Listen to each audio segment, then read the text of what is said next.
말씀을 봅니다. 말씀은 사도행전 13장 1절에서 3절까지의 말씀, 우리 신약성경으로 208면입니다. 그리고 11장 19절에서 26절까지의 말씀 207면 저희가 말씀을 보겠습니다. 먼저 사도행전 13장 1절에서 3절까지의 말씀, 제가 말씀을 읽어드리겠습니다.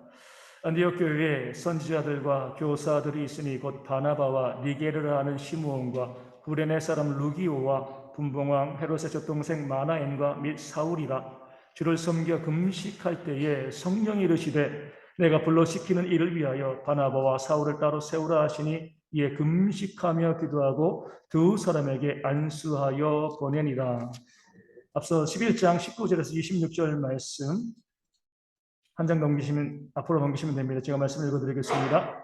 그때 스데반의 일로 일어난 환난으로 말미암아 흩어진 자들이 베니게와 구브로와 안디옥까지 이르러 유대인에게만 말씀을 전하는데 그 중에 구브로와 구레네 몇 사람이 안디옥에 이르러 헬라인에게도 말하여 주 예수를 전파하니 주의 손이 그들과 함께 하심에 수많은 사람들이 믿고 주께 돌아오더라.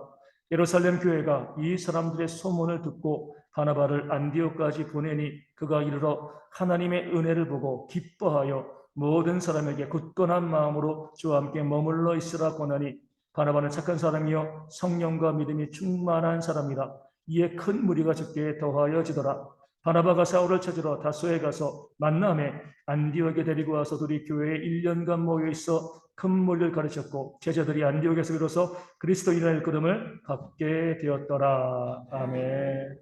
heb시와 성가대 같이 하냐고 하나님께 영광을 돌려주시겠습니다. 아멘. 귀한 찬양 감사합니다. 이 시간 우리 선교사님 수요일날 이제 출국하게 되시는데 마지막으로 오셔서 또 저희 가운데 말씀을 증거하십니다. 선교의 하나님 이런 제목으로 귀한 말씀을 증거하실 때에 큰 은혜의 시간 되어지기를 소망합니다.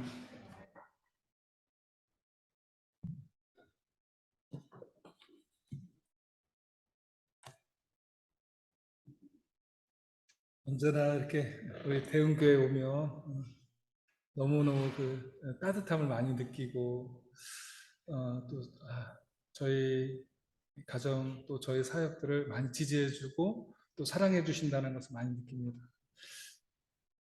감사합니다. 제가 드디어 이제 갑니다. 저를 보내고 싶었던 분들이 막 박수를 치더라고요. 제가 18년도부터 저희 이제 본부에도 가겠다고 했더니 1년만 더 하고 1년만 더 하고 가라고 그래서 그럼 알겠다고 그래서 이제 1년 더 했는데 그 가겠다고 그랬더니 이제 코로나가 터졌어요. 그래가지고 발목이 잡혀서 그 다음에는 사람들이 저를 보고 아니 아직도 안 갔냐고 볼 때마다 아직도 안 가셨어요? 아직도 안 가셨어요? 이러더라고요. 근데 어느 순간부터는 물어보지도 않더라고요.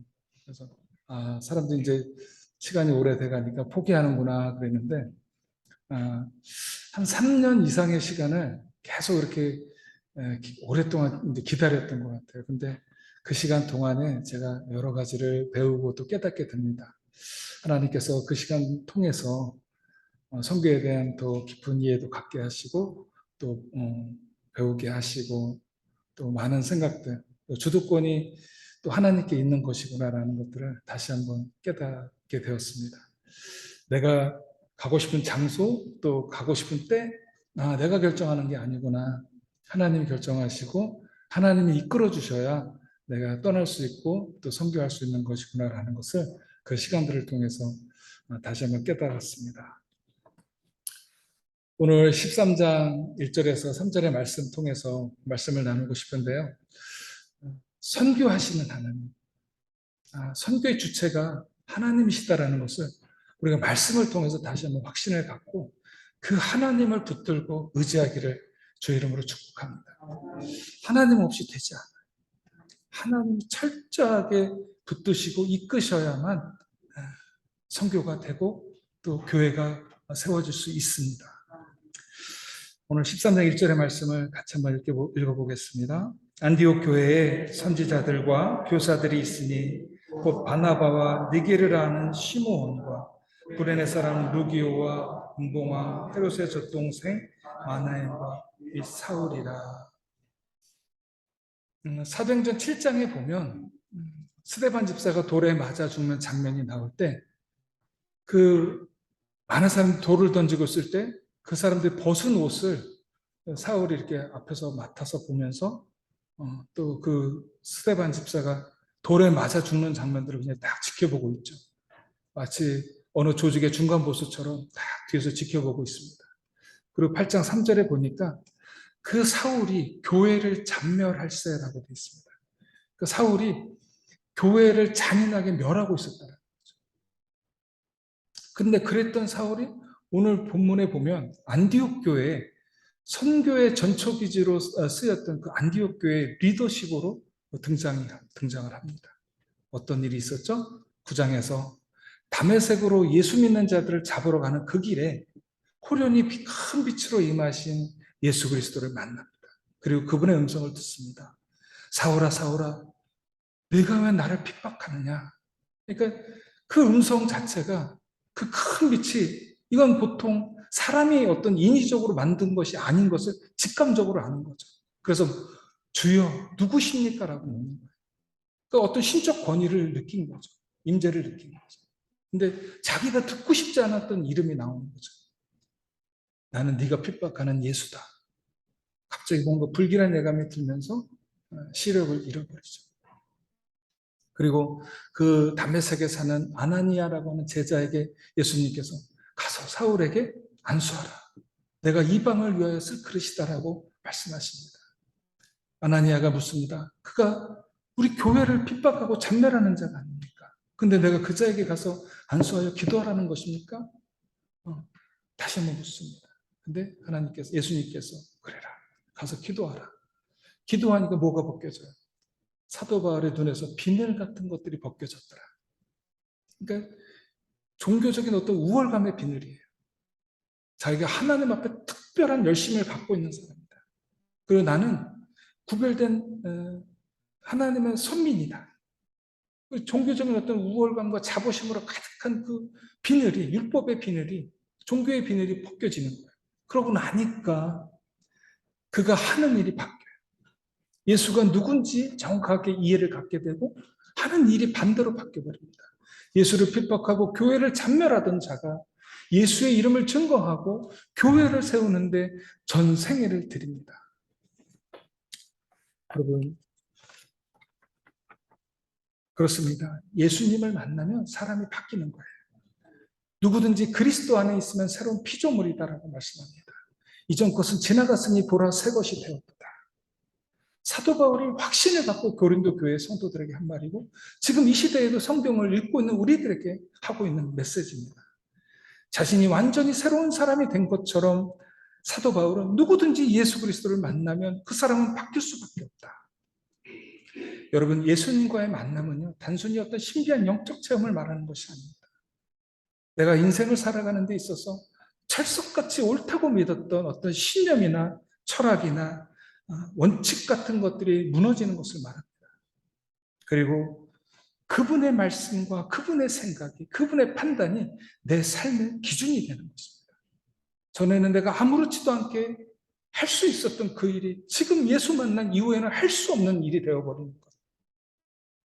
내가 가치를 부여하자고 소홀히 여겼던 그 일이 내가 전 생애를 들여서 목숨 걸고 이루어야 될 일이 되는 것. 바로 이런 것들이 바로 예수 만나는 것입니다. 이런 말 있지 않습니까? 사람 고쳐 쓰는 거 아니다. 사람 못 고친다는 거죠. 그 안에 있는 그 완악한 본성들은 바뀌지 않는다는 거죠. 그래요. 사람은 사람을 못 고쳤습니다. 그러나 하나님은 사람을 고쳤을 수 있는 분이십니다. 아멘. 하나님을 만나면 누구든지 바뀌게 돼 있습니다. 누가복음에 보면 그 8장에 거라사 광인 이야기가 나옵니다. 그가 쇠사슬과 고랑에 매여 있었다. 근데 그 맨 것을 끊고 귀신에게 몰려 광야로 나갔다. 근데 그 거라사 광인, 쇠사슬과 고랑에 매여 있었다고 그랬거든요. 그 쇠사슬과 고랑은 뭘 상징하는 것입니까? 바로 법과 제도, 세상의 공권력을 상징하는 것입니다. 그것으로 그 자를 제어할 수도 없었고 그 자를 바꿔낼 수도 없었다라는 거예요. 근데 그 자가 바로 예수님을 만나니까 변화되죠. 귀신으로부터 노임받고 변화되어서 예수님, 저도 예수님 따라가고 싶습니다. 예수님이 저처럼 누군가에게 묶여 있고 잡혀 있는 자를 자유케 하고 회복시킨 것처럼 저도 그 일에 삶을 드리고 싶습니다. 예수님 같이 가고 싶습니다라고 말합니다. 근데 예수님께서 아니다. 너는 이 거라사 지방에 남아있어. 그리고 이곳에서 하나님께서 너에게 베푸신 그 일을 자랑하고 선전하라고 말합니다. 아마 모르긴 몰라도 거라사 광인교회가 세워지지 않았을까. 전에는 귀신에 미쳐서 매여 있던 그런 자였지만 예수에 미쳐서 예수를 증거하는 자가 되지 않았을까라는 생각을 해봅니다. 사랑하는 여러분, 하나님을 온전히 신뢰하십시오. 아무리 약한 사람이라도 하나님을 만나면 바뀝니다. 몽골에 있는 사람, 캄보디아에 있는 사람, 세상 어느 곳에 있는 사람이든 얼마나 완악한 사람이든 하나님을 만나면 바뀌게 되었습니다. 어느 역사학자가 쓴 글을 읽다가 제가 한 문장이 마음에 탁 들어왔습니다. 역사적으로 어느 민족이 가장 잔악했는가를 묻는 것은 우문이다. 어리석은 질문이라는 거예요. 누가 그렇게 잔악하냐? 누가 제일 잔악하냐? 사람이 다 똑같아요. 하나님 없는 사람 다 똑같습니다.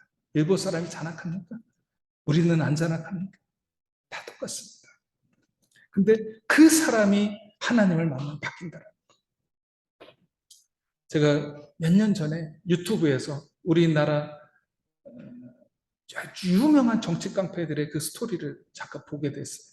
근데 이름만 내면 다 아는 완전히 영웅화된 그런 인물들이었는데 그 사람들 인생 말년을 보니까 다 하나님 앞에 굴복해서 청소년 범죄 예방위원 여기도 순복음교회 다니면서 그렇게 활동하고 지금 또 한 사람은 선교사 한다고 이렇게 또 막 다니고 그래요. 그 안에 있는 믿음 마음 어떻게 누가 알겠어요. 그러나 적어도 그 사람들이 전에는 생각조차 하지 않았던 그 일들을 지금 그렇게 하고 있고 그런 일들을 하다가 생을 마무리했다라는 것입니다. 사람들은 하나님을 모르니까 이렇게 얘기하죠. 그 양반 마음 잡았대.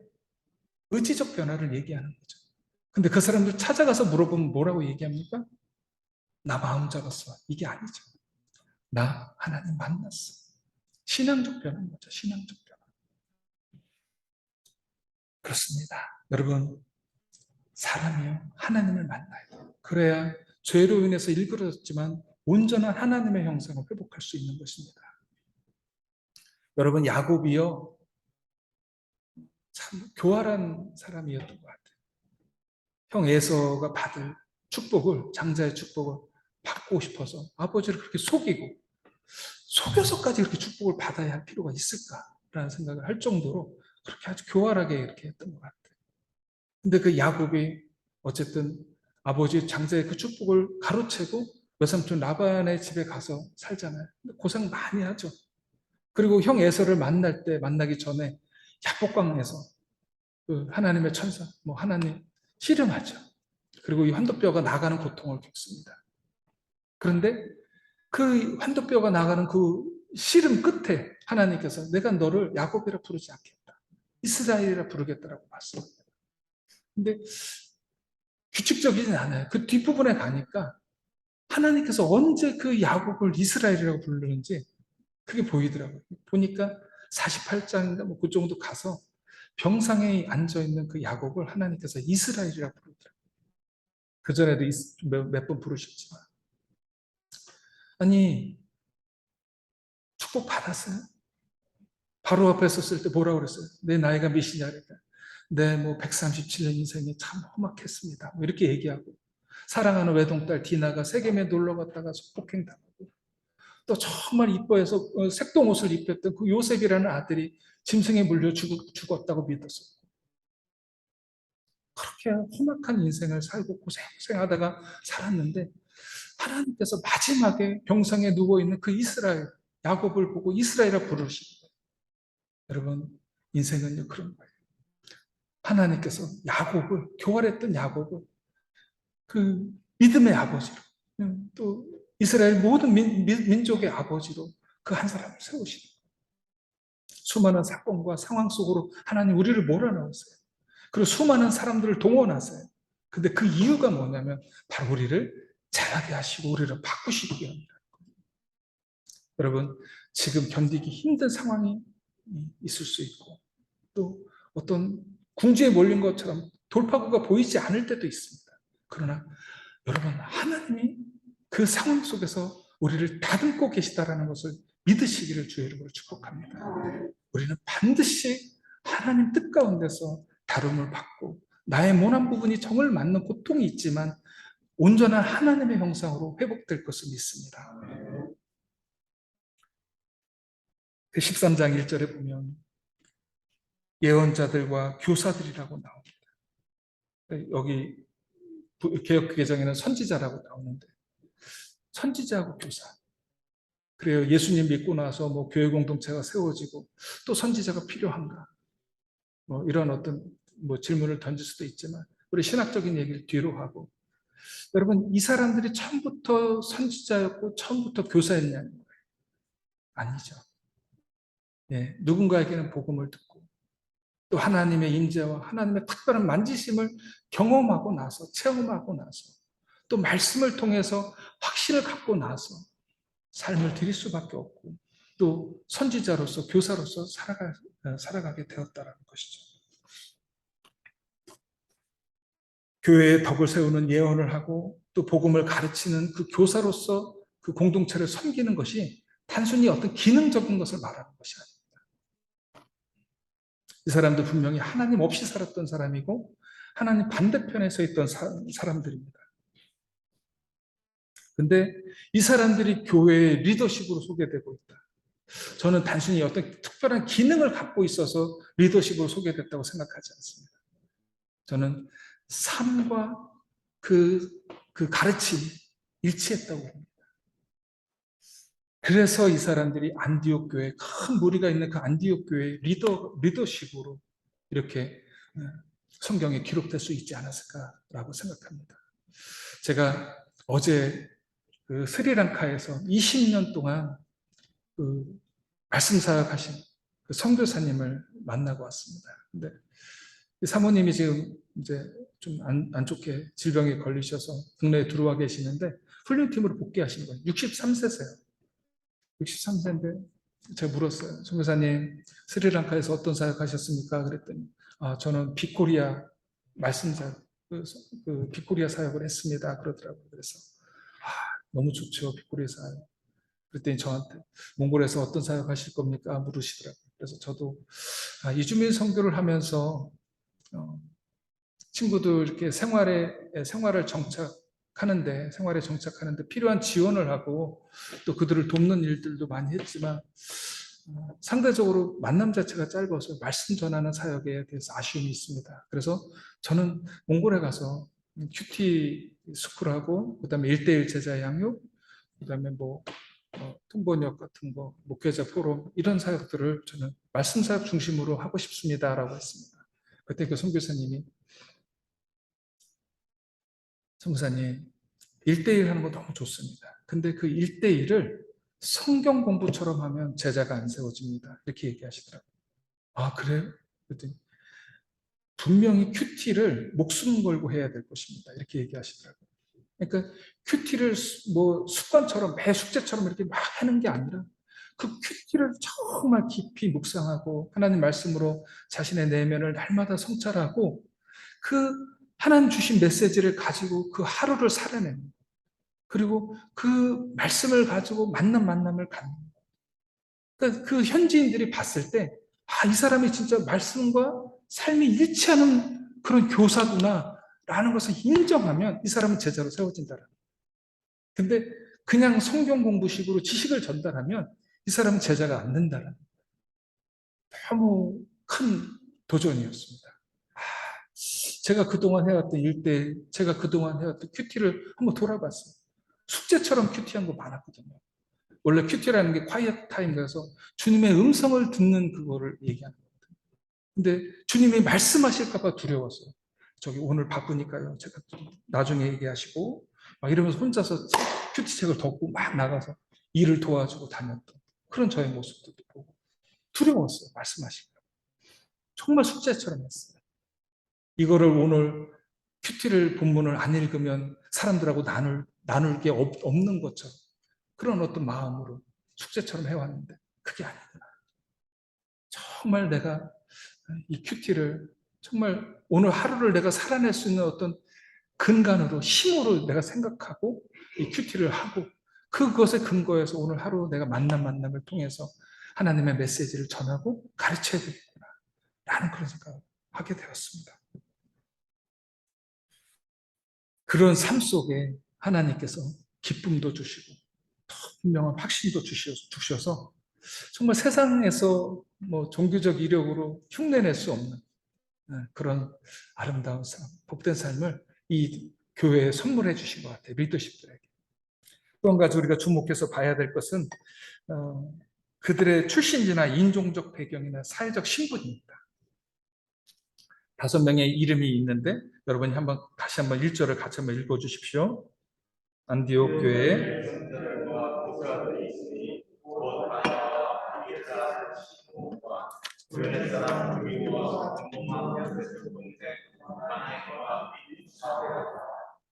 아멘. 바나바라고 11장에 우리가 읽었을 때는 성령이 충만한 사람이라 훌륭한 사람이라고 했고 그 다음에 니게르라고 하는 시므온이 있었어요. 그러니까 이름을 보면 유대인 같아요. 근데 니게르, 니그로 뭐 얼굴 피부가 좀 안 좋았나 봐. 까무잡잡하고 옛날 우리 학교 다닐 때도 꼭 반에 깜상 이런 별명을 가진 친구들이 있었어요. 근데 아마 그런 사람이었던 것 같아요. 그 다음에 구레네 사람 루기오 이방인이죠. 그 다음에 분봉왕 헤롯의 젖동생.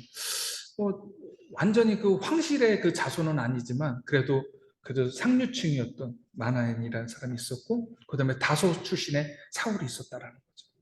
저는 여기서 하나님 기뻐하시는 공동체를 한번 생각해봐요. 교회는요 인종을 초월한 공동체, 인종뿐만 아니라 소유와 지식을 초월한 공동체, 사회적 신분을 초월한 공동체. 교회 안에서는요 서로가 서로를 귀히 여기고 정말 하나님의 형상으로 지음받은 존엄성을 가진 존재로 우리가 여기고 대해야 된다는 것입니다. 여러분 미국 사람 귀하고 아프리카 사람은 천합니까? 학식이 있는 사람은 귀하고 학식이 없는 사람은 천합니까? 그런 거 아니잖아요. 하나님의 공동체는요 그런 것들이 문제가 되지 않는 그런 것들이 흠이 되지 않는 공동체인 거예요.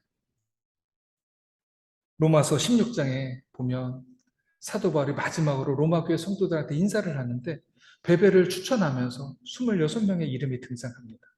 근데 거기에 보면 로마 황실의 막대한 자본을 냈던 나기수 가문의 이름이 등장해요. 나기수 가문의 사람이 있었다는 거예요. 로마 교회 안에. 우리나라 버전으로 하면 삼성그룹의 그 집안 사람이 그 교회에 있었다는 거예요. 그리고 또 한 가지 신기한 건 뭐냐면 여성들의 이름이 나와요. 여러분 유대 그 구약 성경 같은 데 보면 족보에 여성들의 이름 붙지 않잖아요. 여자와 어린아이 계수하지 않았다고 했잖아요. 근데 여성들의 이름이 들어가 있고 또 한 가지는 블레곤, 험에, 바드로바 이런 사람들의 이름이 있어요. 이게 우리나라 버전으로 하면 갑돌이, 갑순이, 마당새, 돌새 이런 버전이거든요. 그 노예들의 이름인 거예요. 근데 그 노예들의 이름과 재벌가의 사람의 이름이 같이 있었고 여성들도 같이 공동체를 이루고 있었는데 사도 바울이 그 끝에 뭐라고 얘기하냐면 너희가 거룩한 입맞춤으로 서로 문안하라고 말해요. 가능한 얘기일까요? 그때 당시 여러분 노예가 어떤 사회적 지위를 가지고 있었는지 아시잖아요. 인격체가 아닌 거예요. 재산이고 물질인 거예요. 주인이 기분 나쁘면 어떻게 해도 되는 그런 존재였던 거예요. 근데 그 자들과 재벌가의 사람이 서로를 형제로 용납하면서 거룩한 입맞춤으로 문안하라. 그리고 뭐라고 얘기해요? 그리스도의 모든 교회가 다 너희에게 문안한다. 여러분 교회는요 정말 모든 것들을 초월해야 돼요. 그리고 서로가 서로를 하나님의 형상으로 지음받은 존귀한 존재로 우리가 여겨야 되는 것입니다. 그래야 진짜 교회가 되는 것입니다. 여러분 누가복음하고 사도행전을 보면 정말 그 누가라는 그 의사, 기자가 이 진리에 대한 탐구가 그 열정이 대단했던 것 같아요.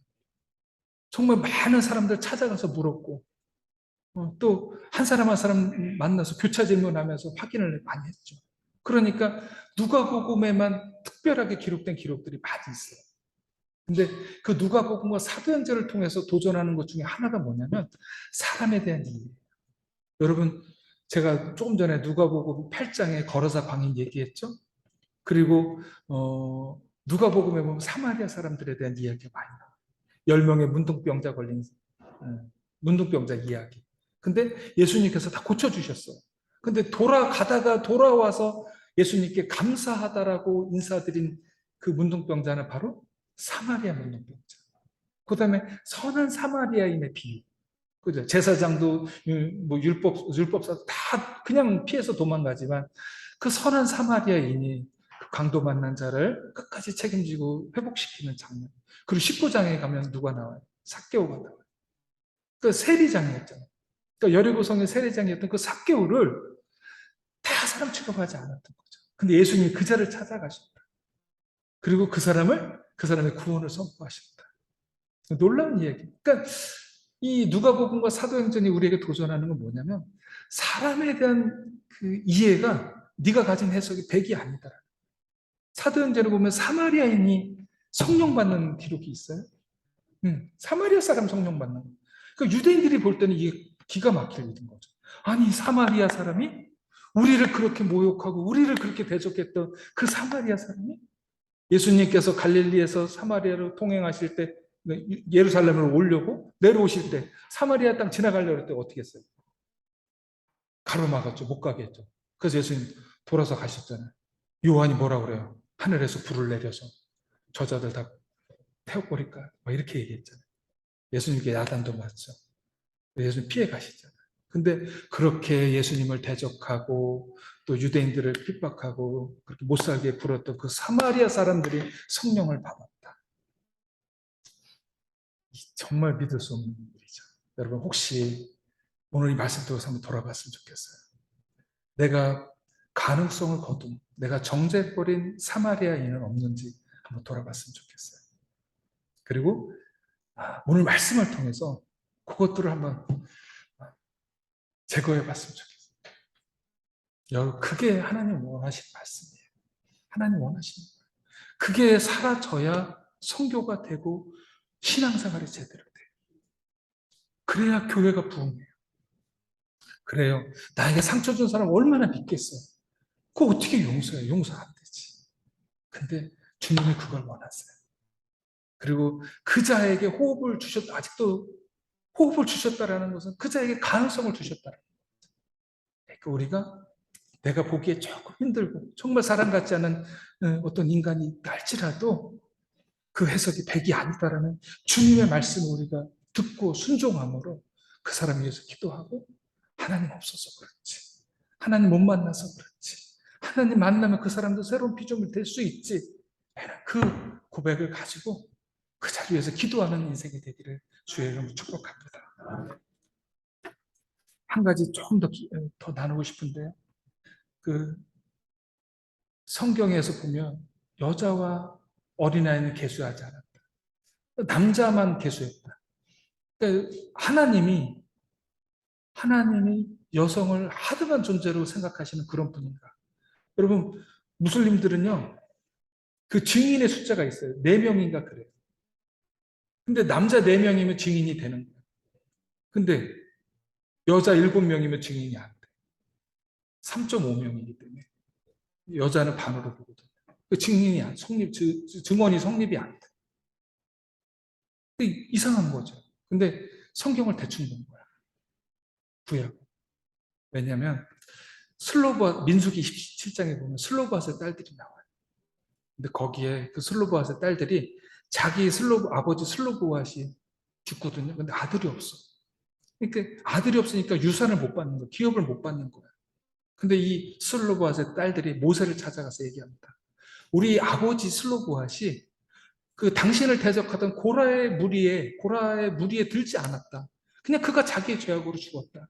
근데 아들이 없다고 그래서 그 내 아버지 슬로바스의 이름을 족보에서 지워버릴 거냐. 그거 아니라면 우리에게도 유산을 주라. 기업을 주라. 모세가 약간 난감했던 것 같아요. 아리까리 다인 것 같아요. 그래서 하나님께 기도하죠. 하나님 어떻게 하면 좋겠습니까? 하나님 말씀하세요. 그 슬로바스의 두 딸의 말이 옳다. 슬로바스의 형제들로 하여금 그 중에 일부를 띄어서 그 딸들에게 기업으로 주라. 이렇게 말씀하세요. 여러분, 과부도 긍휼히 여기시는 하나님이시고요. 그 다음에 아들이 없는 집안에 아버지를 잃은 그 딸들을 긍휼히 여기시는 하나님이세요. 하나님은 여성을 폄하하거나 하등한 존재로 보거나 그런 게 아니에요. 다만 여자가 남자에게서 나왔기 때문에 남성이 대표성을 갖는 것이지 여성을 하등한 존재로, 천한 존재로 보는 것이 아니라는 것입니다. 여러분, 사람에 대한 우리가 바른 이해, 건강한 이해, 성경적인 이해를 갖고 있을 때 하나님 기뻐하시는 신앙생활, 또 하나님 기뻐하시는 선교가 될 줄로 믿습니다. 로마 제국에 보면 큰 도시 세 개가 있어요. 하나는 로마고 또 하나는 알렉산드리아, 그리고 또 하나는 오늘 성경에 나온 안디옥이에요. 근데 여러분, 하나님께서 이 안디옥 교회를 세계 선교의 전초기지로 사용하시거든요. 근데 큰 도시에 있다고 해서 세계 선교의 전초기지가 되는 것입니까? 그게 아닌 거죠. 이미 안디옥 교회는 이 5명의 리더십을 보면서 우리가 알 수 있듯이 선교적 공동체를 이루고 있었던 거예요. 그 출신과 배경, 사회적인 어떤 지위, 소유를 넘어서서 서로를 그리스도 안에서 존귀하게 여기고 서로 온전하게 연합하면서 선교적 공동체를 이루고 있었던 거예요.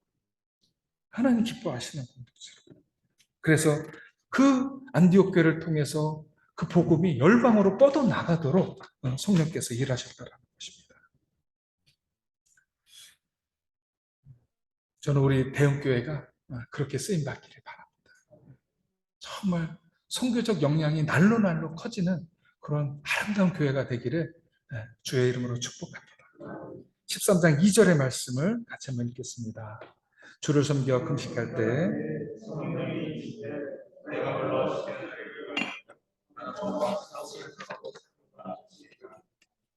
네. 여러분, 주를 섬긴다는 말을 이제 우리말 성경에 보니까 예배라고 이렇게 번역이 되어 있더라고요. 예배한다, 섬긴다라는 것은 당신의 뜻이 옳습니다. 당신이 무엇을 위해서 일하는지 우리가 알고 있습니다. 그리고 그 뜻에 우리가 순종하겠습니다. 그 마음인 거잖아요. 그죠? 근데 여기서 한 가지 우리 질문을 던져봐야 될 건 뭐냐면, 주를 섬겨라고 했는데 거기서 왜 금식이 필요하냐는 거예요. 하나님 기뻐하시는 금식, 우리 잘 알죠? 잘 알고 있죠? 티내지 않는 금식이에요. 초췌하게 금식하면 수염부터 안 깎잖아요. 그리고 사람들이 물어보기를 기대하고. 근데 그런 금식 하나님 기뻐하시는 금식이 아니에요. 면도하고 기름을 바르고 깨끗하게. 근데 그 금식이 마음을 비우는 금식이에요. 하나님의 말씀으로, 하나님의 비전으로 내 마음이 채워져 있지 않으면 세상적인 탐심이 내 마음을 채웁니다. 욕심이 내 마음을 채우고 내 야망이 내 마음을 채웁니다.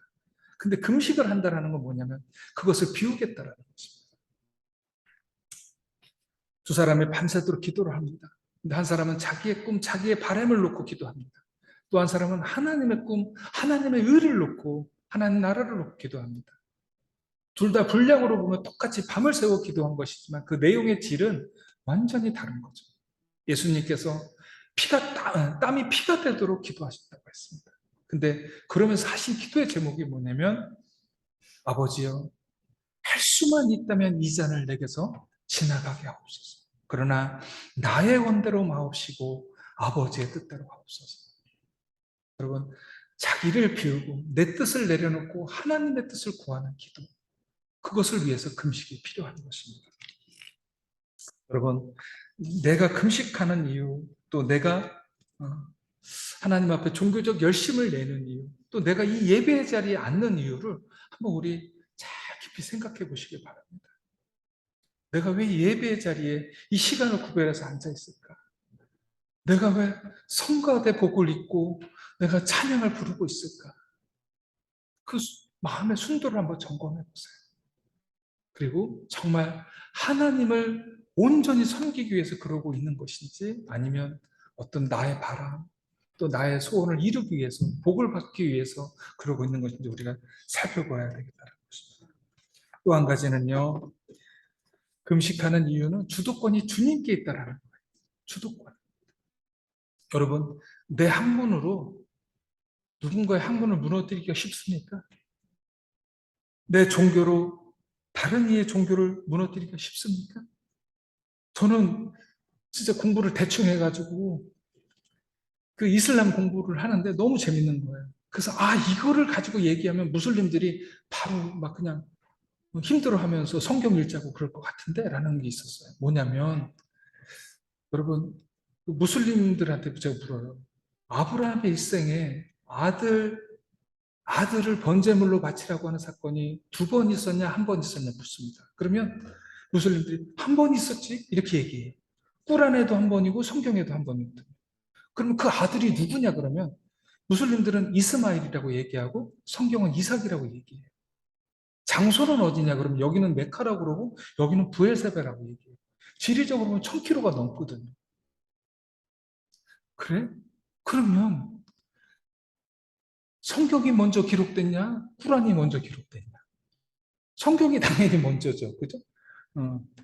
그 모하메드는 650년인가 그때 뭐 이렇게 670년인가 그때 사망하잖아요. 그러니까 당연히 성경이 먼저. 그죠? 그럼 누가 카피한 거냐? 누가 모방한 거냐? 당연히 이게 모방한 거라고 얘기할 수밖에 없잖아요. 그죠? 제가 그런 질문을 하면 무슬림들이 바로 제 생각대로 이렇게 올 줄 알았거든요. 성경 공부하자고. 근데 안 그러더라고요. 참 희한하더라고요. 성경이 변개됐대, 자기는. 성경이 변개됐다는.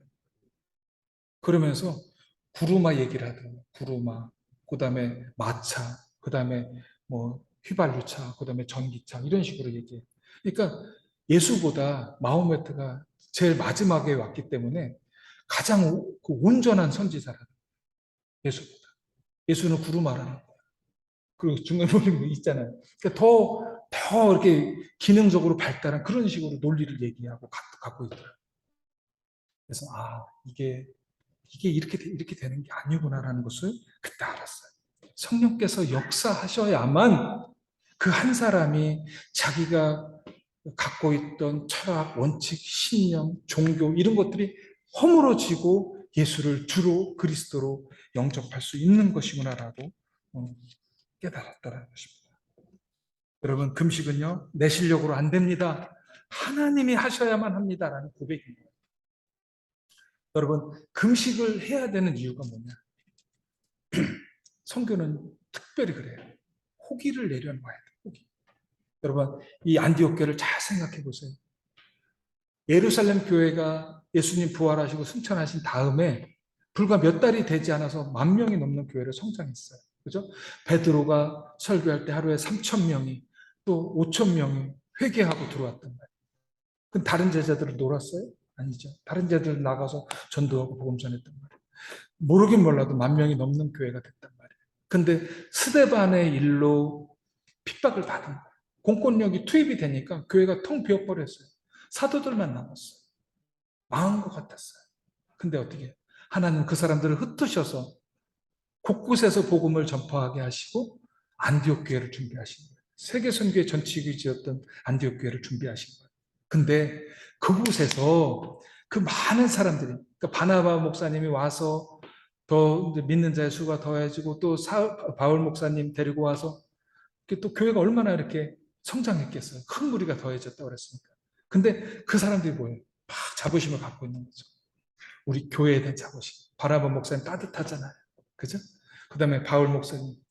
구약에 대한 어떤 예수님을 만난 이후에 재해석된 날카로운 말씀들을 가지고 있잖아요. 그 따뜻한 목사님의 위로와 격려를 받으면서 정교하게 말씀을 배우니까 성도들이 교회에 대한 프라이드가 얼마나 강하겠어요. 우리는 한다. 우리는 이미 아름다운 성교적 공동체를 이루고 있고 사람에 대한 바른 이해를 가지고 있고 우리는 할 수 있다. 이랬을 거 아니겠어요. 근데 금식을 했다라는 것은 포기를 내려놓는다라는 거예요. 내 계략, 내 경험, 내 지식을 의지하지 않겠다라는 거예요.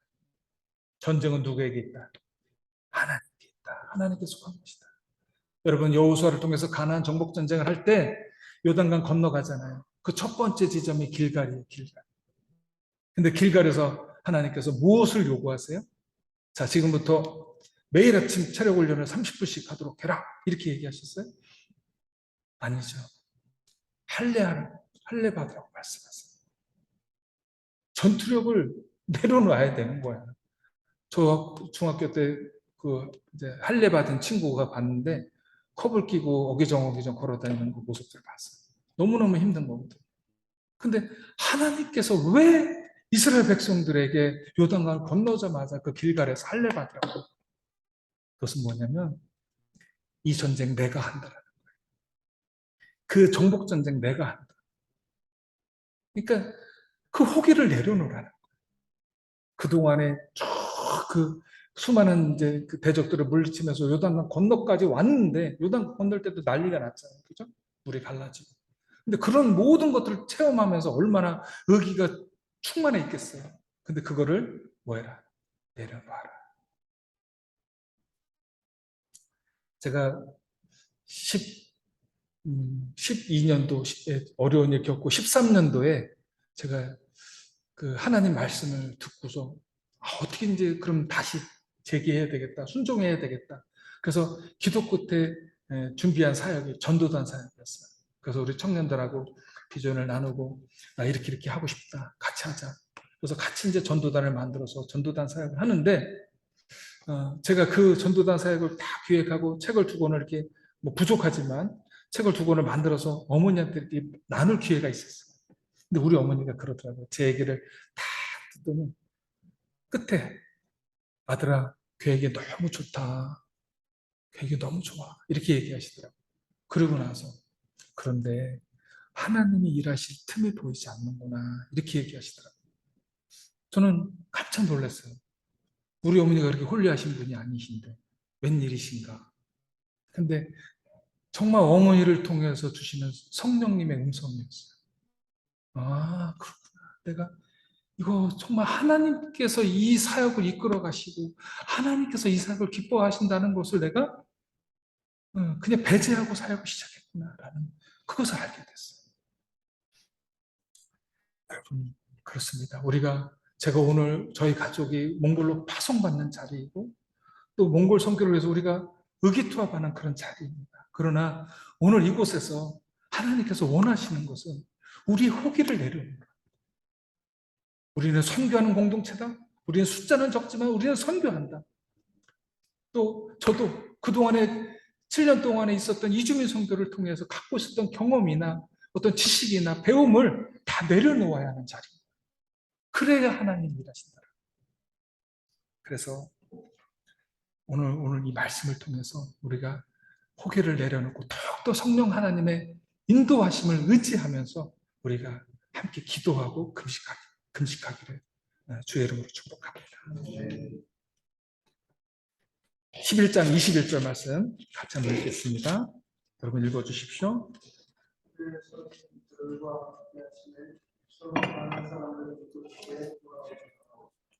네, 수많은 사람들이 믿고 주께 돌아왔다고 했거든요.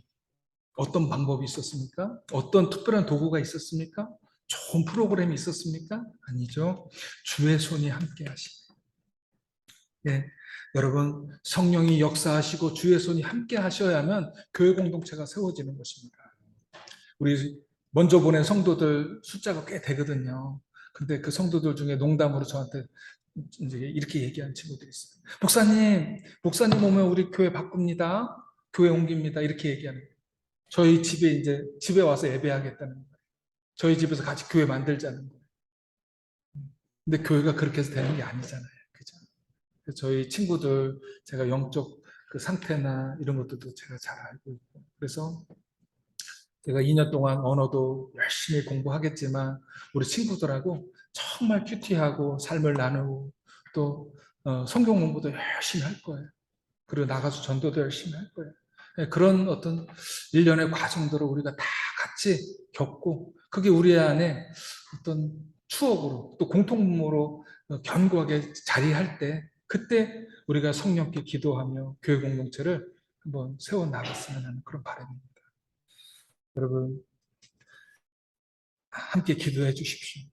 정말 그곳에서 하나님께서 일하셔서 성령께서 일하셔서 정말 하나님 기뻐하시는 선교적 공동체가 세워질 수 있도록, 몽골에 있는 몽골리안 처치지만 또 다른 나라 사람들을 섬기는 그런 선교적 공동체를 이룰 수 있도록 우리 같이 기도하시고 금식하며 주님의 도우심을 구하기를 주의 이름으로 축복합니다. 근데 한 가지 또 좀 아쉬운 부분이 있어요.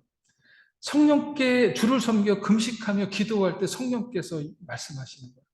내가 시키는 일을 위하여, 그죠? 두 사람을 따로 세우라. 그러니까 성령 하나님께서 시키는 일은 선교잖아요. 선교를 위해서 두 사람을 따로 세우는 거예요.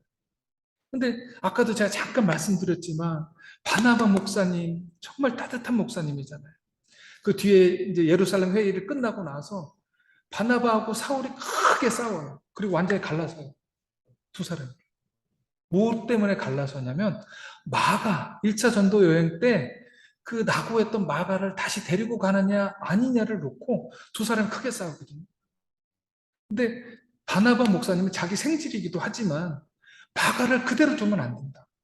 다시 한번 기회를 주고 그가 주님을 위해서 헌신할 수 있도록 그를 격려하고 세워야 된다. 아직은 어리지만. 근데 바울 목사님 일중심이야. 아직은 미숙하다. 도움이 안 된다. 둬라. 그리고 정말 우리 이번에 가서 진짜 제대로 한번 하자. 이렇게 이제 갈라선 거죠. 싸우고. 근데요, 마가 그 바나바 목사님을 통해서 위로받고 격려받고 다시 이렇게 주 안에서 세워진 그 마가가 마가복음을 써요. 마가. 그리고 디모데에게 바울 목사님이 말년에 그런 얘기하죠. 마가를 내게 데리고 와라. 그가 내게 유익하다. 그러니까 단순히 유익하고 뭐 불이익하고 이런 걸 떠나서 그가 하나님 안에서 소중한 존재이고 정말 존귀한 형제인 것을 인정한 거죠. 한때는 그를 버리려고 했고 그를 놓고 싸웠지만 사도 바울도 나중에 알게 된 거죠. 근데 그렇게 따뜻한 바나바 목사님의 그 위로와 격려 속에서 또 진짜 우리 바울 목사님의 그 날카롭고 정말 명쾌한 그 말씀을 통해서 두 사람이 그 공동체, 안디옥 교회 공동체가 얼마나 위로받고 힘을 얻었겠어요. 그렇죠. 근데 성령께서 두 사람을 따로 세우라는 거예요. 아니, 웬 날별하게야. 이제 갓 1년 넘었는데, 그리고 교회가 이렇게 아름답게 성장하고 있는데, 성교적 공동체를 이루고 있는데, 왜 따로 세우라? 아니, 목사님, 하나님, 주님, 조금만 더 시간을 주세요. 우리는 바나바 목사님하고 바울 목사님 필요해요. 두 분이 따로 있으면 안 돼요. 우리 너무 힘들어져요. 이렇게 얘기했을 거 아니겠어요? 그죠? 그런데 여러분, 교회의 주인 하나 있어요. 네? 성령님이 이끌어가세요. 성령님. 그래서 어떤 탁월한 리더십 한 사람에 의해서, 소수의 몇 사람에 의해서 그 교회가 유지되는 게 아니라 하나님이 주도하시고 하나님의 뜻 가운데서 그 교회가 유지된다는 것입니다. 그리고 또한요, 이 바나바 목사님이 바울 목사님 데리러 다소에 갔을 때 누가 이 큰 무리가 모인 이 안디옥 교회를 지켰습니까? 하나님, 성령 하나님 사람을 통해서 일하시잖아요. 사람을 통해서 일하시는 하나님이시잖아요. 근데 여기에 있는 세 명의 리더십, 바울과 바나바 빼고 세 명의 리더십이 그 교회를 잘 섬겨서 그렇게 유지가 됐나요? 그게 아니죠. 많은 분들이 성령 하나님의 그 음성에 귀 기울이며 말씀에 순종하며 보이지 않게 무명한 자로 이름도 없이 빛도 없이 곳곳에서 역할을 하고 섬겼기 때문에 이 안디옥 교회가 선교적 공동체로, 선교의 전초 기지로 그렇게 견고하게 세워질 수 있었다라는 것입니다. 여러분, 우리가 이 교회도 마찬가지입니다. 우리 대형 교회도 어떤 특별한 한 분 한 분, 소수의 몇 분이 이 교회를 이끌어가는 게 아니에요. 성령 하나님이 주인 되셔서 갈 길을, 그 사역의 방향을 제시해 주시고 그것들을 밀고 나갈 수 있도록 도와주시고 사람을 보내주시고 자원을 보내주신다는 것을 우리가 믿을 때 우리가 어려움이 있어도 선교에 대해서 주님 주신 비전에 대해서 흔들리지 않고 정진할 수 있다는 것입니다. 우리 그 부분을 놓고 더욱더 깨워서 기도할 수 있기를 주의 이름으로 축복합니다. 13장 3절의 말씀 읽고 나누겠습니다. 예, 금식하며 기도하고 두 사람에게 안수하여 보내니라. 금식하고 기도하였다. 성령께서 그렇게 두 사람 따로 세우라고 말씀하시니까 힘들지만 어떻게 해요? 그 주님의 말씀이 맞는 거야. 주님의 말씀이 교회를 이끌어가는 게 맞으니까 힘들지만 내 뜻, 내 바람 내려놓고 기도하고 금식하며 기도하고 두 사람에게 안수하여 보냈다. 여러분, 안디옥 교회는요 순종하는 공동체인 거예요. 여러분, 선교는 순종을 통해서 이루어지는 겁니다.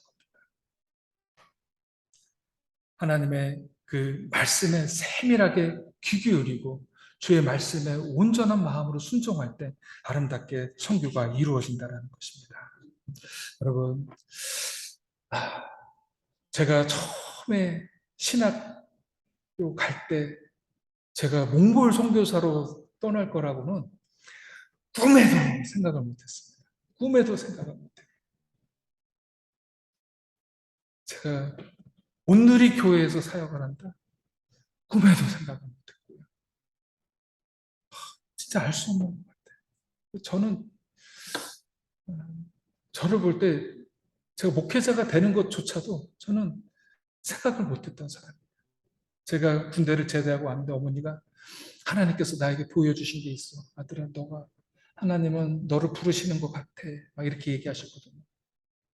그러면서 우리 어머니가 20년을 저를 놓고 선교사가 되게 해달라고 기도하셨어요. 근데 저는 하나님 반대편에 있었거든요. 근데 어머니가 자기가 어떻게 그렇게 기도를 했는지 모르겠대. 그러니까 금요철야를 가잖아요. 그러면 그 다음날 새벽 기도 시작할 때까지 그 기도, 그 새벽 예배가 시작되는 것을 모르고 계속해서 기도해요. 그렇게 기도를 하셨는데 그런 얘기를 저한테 하실 때마다 제가 막 화를 냈어요. 생각해 보세요. 나같이 야망으로 가득 찬 사람이 목사가 되면 교회가 어떻게 되겠냐. 어머니 그런 말 두 번 다시 하지 마라. 응? 교회는 목사는 아무나 되는 게 아니다. 그런 제가 막 화를 내서 그런 얘기 했던 기억이 있는데 결국 하나님이 몰고 코너로 몰아가지고 제가 이렇게까지 이제 몽골 선교사로 나가기까지 됐어요. 근데 지금 생각해 보면 너무너무 감사하고 나를 이렇게 내 기질도 아시고 내 성품도 아시고 이런 것들을 아시고 사용해 주신 그 하나님이 너무너무 감사하고 그냥 고마운 거예요. 그래서 제가 언제까지 하나님 일을 할 수 있을지 모르겠지만 부르시는 그날까지 충성스럽게 주님 맡겨주신 이 일을 잘 감당하고 우리 대형교회 성도님들과 함께 몽골에 정말 몽골 복음화를 위해서 귀하게 쓰임받고 싶다라는 그런 마음을 갖게 되었습니다. 여러분, 우리가 서로 다르고 또 우리가 서로 이렇게 거리도 좀 떨어져 있지만 우리가 주 안에서 하나입니다. 가족입니다. 우리가 한 분 하나님 바라보고 또 하나의 비전 놓고 나가고 또 하나의 성소를 우리가 바라보고 나아갑니다. 우리 주 안에서 온전하게 서로 격려하고 위로하면서 아름답게 동역하는 우리가 되기를 주의 이름으로 축복합니다. 기도하겠습니다. 하나님 감사합니다. 오늘 말씀을 통해서 선교하시는 하나님, 우리의 기질을 알고 사용해 주시는 하나님, 또 선교의 주도권을 갖고 계신 하나님을 말씀을 통해서 선명하게 보았습니다. 하나님, 나의 호기를 내려놓고 주님 부르심에, 주님 말씀하심에 순종하는 우리가 되기를 원합니다. 일하여 주시옵소서, 역사하여 주시옵소서. 그래서 몽골 땅에서 하나님 없이 설명 안 되는 정말 놀라운 일들이 또 많은 주님의 몸된 공동체가 세워질 수 있도록 성령께서 우리를 사용해 주시옵소서. 함께해 주신 주님께 감사드리며 거룩하신 예수님 이름으로 기도드렸습니다. 아멘.